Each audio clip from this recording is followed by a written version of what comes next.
Hello guys, magandang buhay. Ngayong tanghali, gagawa tayo ng mga recycle na pagkain doon sa refrigerator namin. Hindi ko tinapon dahil naisipan ko na gawin ko siyang masarap. Masarap na pagkain, masarap na ulam, masarap na menu for today. Kagabi, meron kaming minced pork, may green peas at saka meron siyang corn, kag, carrots. So, ginhalo ko ni siya tanan-tanan. Ito ang leftover namin. So, hindi ko talaga tinatapon. At saka, yung mga leftover namin, hindi ko tinatapon. Ginagawan ko ng paraan na makain namin ulit.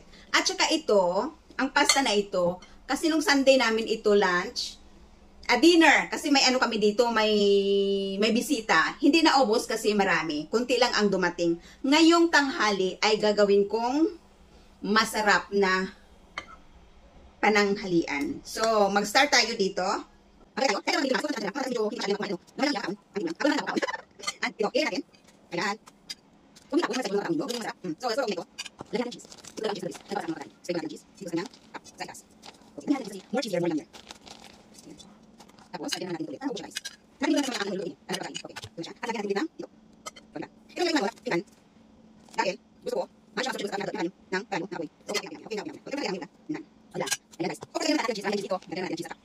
So, okay na. Let's go to salad. Wow! So yummy! Cheesy! Wow! Grabe yung cheese, guys! Mainit! Mainit ka. Wow! Wow! Ang sarap! Guys, ang sarap! Mainit! Mainit! Guys, ang sarap! Guys, ang sarap! Grabe! Parang nakalimutan ko!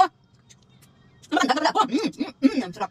Kasi, ganyan ang gagawin nyo. Huwag nyong itapon, gawin nyong recycle ang mga pagkain nyo sa refrigerator na hindi nyo, na matagal na ninyong hindi nakain. Okay, so thank you. Ayan.